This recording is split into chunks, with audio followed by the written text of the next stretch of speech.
आपण पाहताय न्यूज 18 लोकमत आणि आता इथून पुढचा अर्धा तास अनेक महत्त्वाच्या बातम्यांचा वेगवान आढावा स्पीड न्यूज। गेल्या 3 आठवड्यांपासून कुठे आहेत ते माहितीच नसलेले भाजपचे आमदार नितेश राणे सिंधुदुर्ग जिल्हा बँकेत दाखल झाले। अनेक दिवसांच्या अज्ञातवासानंतर नितेश राणे माध्यमांसमोर आले। त्यावेळेला त्यांनी सिंधुदुर्ग जिल्हा बँकेच्या नवनिर्वाचित अध्यक्ष आणि उपाध्यक्षांचं अभिनंदनही केलं। केंद्रीय मंत्री नारायण राणे सुद्धा जिल्हा बँकेच्या मुख्यालयात काही काळासाठी आले होते। यावेळेला त्यांनी बँकेत हक्काचा चेअरमन बसवल्याचं सांगितलं। अक्कल शिकवणाऱ्यांना चांगली अद्दल घडली असा टोलाही त्यांनी उपमुख्यमंत्री अजित पवार यांना लगावला।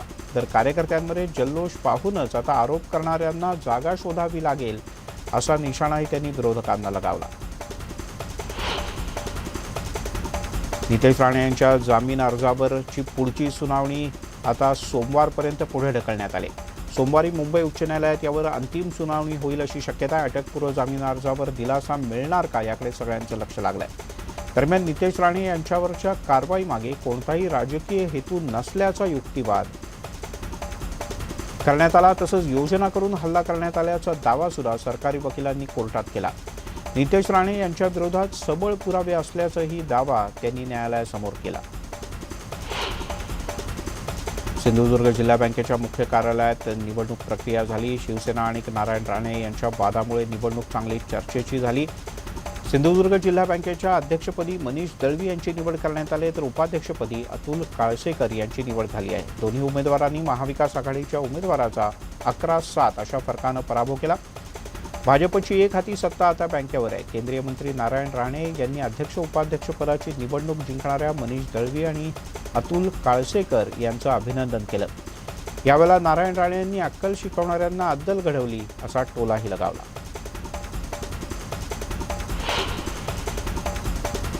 मंत्रिमंडळाच्या बैठकीमध्ये अवकाळी आणि गारपीट यामुळे शेतकऱ्यांचं प्रचंड नुकसान झालं। यावर चर्चा करण्यात आल्याची माहिती मंत्री सुनील केदार यांनी दिली।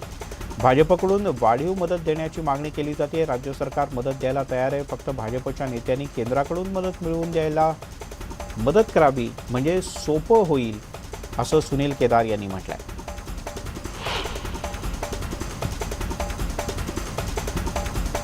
उत्तर प्रदेश आणि गोवा विधानसभा निवडणुकीसाठी शिवसेनेनं तयारी सुरू केली आहे। गोव्यात काँग्रेसला बरोबर घेऊन लढण्याच्या संदर्भात चर्चा सुरू असल्याची माहिती शिवसेनेचे खासदार संजय राऊत यांनी दिली। गोव्यात स्थानिक काँग्रेसच्या डोक्यामध्ये काय ते माहीत नाही, पण काँग्रेस ज्या जागी कधीच जिंकू शकली नाही त्या जागा शिवसेनेनं मागितल्याचंही त्यांनी नमूद केलं। तसंच भाजपनं गोव्यात जनमताची चोरी केली असल्याची टीकाही राऊत यांनी केली। आता ओबीसी आरक्षणासाठी संदर्भातली एक मोठी बातमी। केंद्र सरकार ओबीसी आरक्षणासाठीची क्रीमी लेअरची मर्यादा वाढवण्याच्या विचारात आहे। क्रीमी लेअरची मर्यादा 8 लाखांवरून 12 लाखांपर्यंत वाढवली जाण्याची तयारी केंद्रानं केली आहे। सध्या सरकारी नोकऱ्या आणि उच्च शैक्षणिक संस्थांमध्ये इतर मागासवर्गीयांसाठी 27% आरक्षण आहे। सध्या या आरक्षणासाठी 8 लाखांपर्यंतची वार्षिक उत्पन्नाची मर्यादा निश्चित करण्यात आली आहे। राजकारणामध्ये टीका ही कामावर केली पाहिजे, वैयक्तिक नाही असं मत भाजपचे प्रदेशाध्यक्ष चंद्रकांत पाटील यांनी नोंदवलंय। परंतु आता टीका करण्यापेक्षा उरलेल्या दिवसात मुक्ताईनगर तालुक्यातील विकास कामांना प्राधान्य देणार असल्याची प्रतिक्रिया शिवसेनेचे आमदार चंद्रकांत पाटील यांनी व्यक्त केली।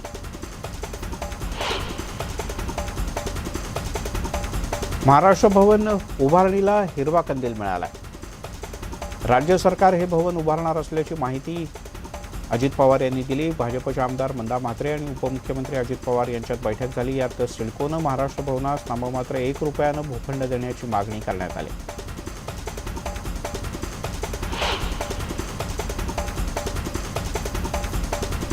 आज पंतप्रधान नरेंद्र मोदी देशातल्या अनेक राज्यांच्या मुख्यमंत्र्यांच्या सोबत कोरोनाच्या विषयावर एक महत्त्वपूर्ण व्हिडिओ कॉन्फरन्सिंग बैठक घेणार आहेत। या बैठकीला राज्याचे मुख्यमंत्री उद्धव ठाकरे उपस्थित राहणार नसल्याची माहिती सूत्रांनी दिली आहे। प्रकृतीच्या कारणास्तव ते बैठकीला उपस्थित राहणार नाहीत। मुख्यमंत्री उद्धव ठाकरे यांच्याऐवजी राज्याचे आरोग्यमंत्री राजेश टोपे हे या बैठकीला उपस्थित असतील। मुख्यमंत्री उद्धव ठाकरे या बैठकीला उपस्थित राहणार नाहीत या संदर्भात कोणतीही अधिकृत माहिती अद्याप सरकारकडून देण्यात आलेली नाही। लातूर जिल्ह्यामध्ये कोरोना रुग्णांच्या संख्येत झपाट्यानं वाढ होते। एकाच दिवशी 434 जणांना कोरोनाची लागण झाल्याचं स्पष्ट झालं. लातूर जिल्हावासियांची चिंता वाढली. दरम्यान प्रशासन सज्ज असून नागरिकांनी अधिक काळजी घेण्याचं आवाहन केलं जात आहे.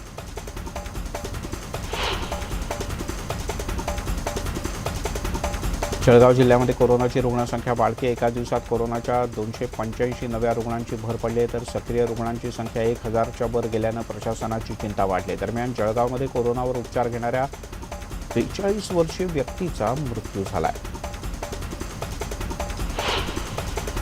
कोविड विषाणूच्या प्रादुर्भावात मोठ्या प्रमाणात वाढ झाली असून बाधितांची संख्या दिवसेंदिवस वाढते. या पार्श्वभूमीवर चंद्रपुरात प्रशासनाकडून प्रतिबंधात्मक निर्बंध लागू करण्यात आले. पालिकेच्या पथकानं 3ही झोनमध्ये बुधवारी मुख्य चौक, आस्थापना आणि मंगल कार्यालयांची तपासणी केली. दरम्यान विनामास्क फिरणाऱ्या व्यक्तींच्याकडून 3000 रुपयांचा दंड सुद्धा वसूल करण्यात आला.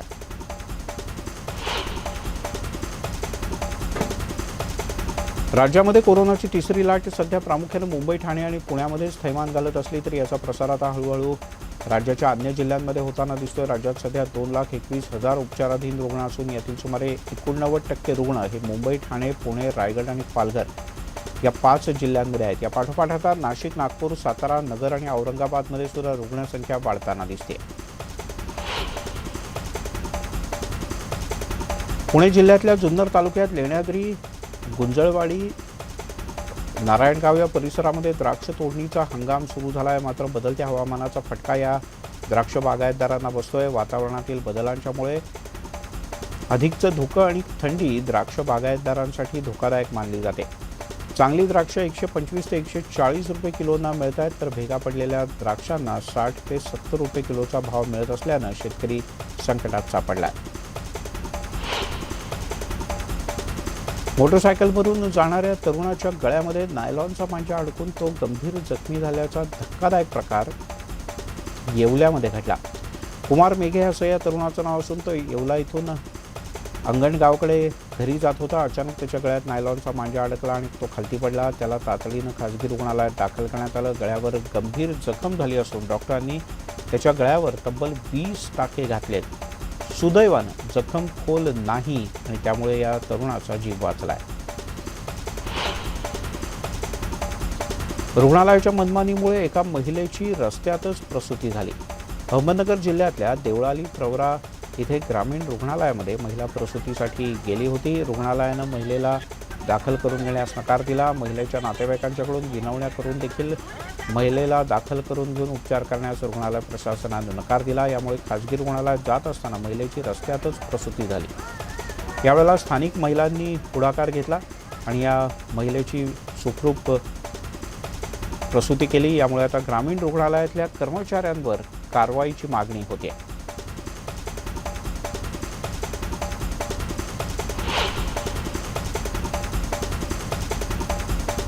लासलगावसह नाशिक ग्रामीणच्या बाजार समित्यांमध्ये लाल कांद्याची बंपर आवक झाली. ग्रामीण भागात 9 बाजार समित्यांमध्ये तब्बल 1,65,000 क्विंटल कांद्याची आवक झाली आहे. 26,85,63,000च्या वर ही उलाढाल आहे. सर्वात जास्त लासलगाव बाजार समितीमध्ये 1,996 ट्रॅक्टर कांद्याची आवक झाली.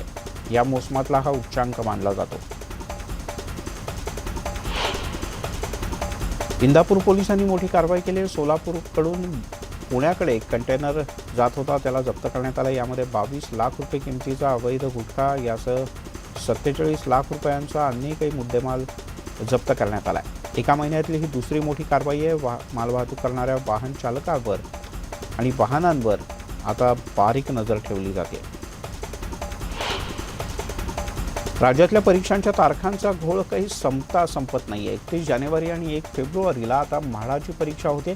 नेमक्या त्याच तारखांना MPSC आयोगानं अभियांत्रिकी परीक्षेच्या मुलाखतीचा कार्यक्रम जाहीर केला. त्यामुळे दोन्ही परीक्षा देणारे विद्यार्थी काहीसे गोंधळून गेले. मुंबईच्या गुन्हे अन्वेषण शाखेनं म्हणजे क्राईम ब्रँचनं मोठी कारवाई केली आहे. पोलिसांनी 16 कोटी 10 लाख रुपयांचा ड्रग्ज जप्त केलं. या प्रकरणी 3 जणांना अटक करण्यात आली आहे. राज्यातील दुकानांवरच्या नावांच्या पाट्या मराठी भाषेत ठळक अक्षरात लावण्याचा निर्णय काल राज्य मंत्रिमंडळाच्या बैठकीनंतर जाहीर करण्यात आला. यानंतर आज मुंबईमध्ये विलेपार्ले इथे शिवसैनिकांनी शासन निर्णयाचं पत्र सर्व दुकानदारांना भेट दिलं. पुढच्या 8 दिवसात दुकानांची नावं मराठीत करण्याचा इशारा यावेळी देण्यात आलाय. तसंच स्मरणपत्र शिवसैनिकांनी दुकानदारांना वाटलं. एका नारळ पाणी विक्रेत्याचा चाकूनं भुसकून खून करण्यात आल्याचा धक्कादायक प्रकार शहरातल्या डबलजीन परिसरात उघडकीस आलाय. खून केल्यानंतर मारेकऱ्यांनी पुरावा नष्ट करण्यासाठी प्रेत परिसरातल्या झाडझुडपात फेकून दिलं. 24 वर्षीय भरत मुजमुले असं या मृत तरुणाचं नाव असून तो गांधी चमन परिसरामध्ये हातगाडीवर नारळ पाणी विकायचा.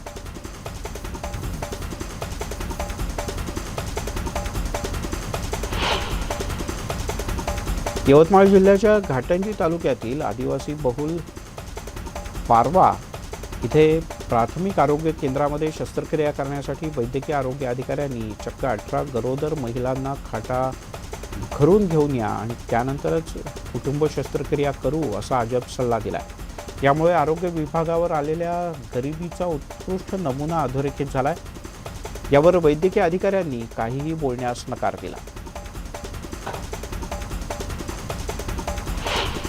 जवान आणि दहशतवाद्यांमध्ये जोरदार चकमक झाली. यावेळेला एका दहशतवाद्याचा खात्मा करण्यात भारतीय जवानांना यश आलं. तर या चकमकीच्या दरम्यान एक जवान शहीद झाल्याचं वृत्त असून 3 जण जखमी झाले. त्यांना उपचारांसाठी रुग्णालयात दाखल करण्यात आलंय. तसंच अद्यापही या परिसरात सर्च ऑपरेशन सुरूच आहे. भारत आणि चीनच्या दरम्यान 14वी कमांडर स्तरावरची बैठक काल संपन्न झाली. चुशूल मोल्डो इथे झालेली ही बैठक जवळपास 13 तास चालली. या बैठकीमध्ये भारताकडून लेफ्टनंट जनरल अनिज्ञा सेनगुप्ता यांनी भाग घेतल्याची माहिती मिळते. भारतानं सीमेवर चीनकडून सुरू असलेल्या कुरघोड्यांच्याबद्दल तीव्र शब्दात नाराजी व्यक्त केल्याची सुद्धा माहिती देण्यात आली. पाकिस्तानचा स्टार वेगवान गोलंदाज वहाब रियाझनं नुकताच सोशल मीडियावर एक व्हिडिओ पोस्ट केला. या व्हिडिओमध्ये वहाब रियाझ रस्त्यावर चणे विकताना दिसतोय. 36 वर्षीय रियाझ जवळपास 2 वर्षांपासून आंतरराष्ट्रीय क्रिकेटपासून दूर आहे. महेश मांजरेकर यांच्या नाय वरण भात लोणच्या कोण नय कोणच्या हा चित्रपट प्रदर्शनापूर्वीच वादात सापडलाय. राज्य महिला आयोगानं महेश मांजरेकर यांना नोटीस पाठवून लेखी खुलासा मागितला आहे. चित्रपट निर्मितीच्या मागची संकल्पना, कथानक आणि दिग्दर्शकीय भूमिका जाणून घेण्यासाठी त्यांच्याकडून लेखी स्वरूपात खुलासा मागवण्यात आला आहे. या चित्रपटाच्या ट्रेलरमध्ये महिला आणि अल्पवयीन मुलांच्या दृश्यांवर मुलांच्या पालकांनी आक्षेप घेतलाय. ऑनलाईन शिक्षण घेणाऱ्या मुलांची आक्षेपार्ह दृश्य या ट्रेलरमध्ये दाखवण्यात आले. त्यामुळे पालकांनी संताप व्यक्त केला.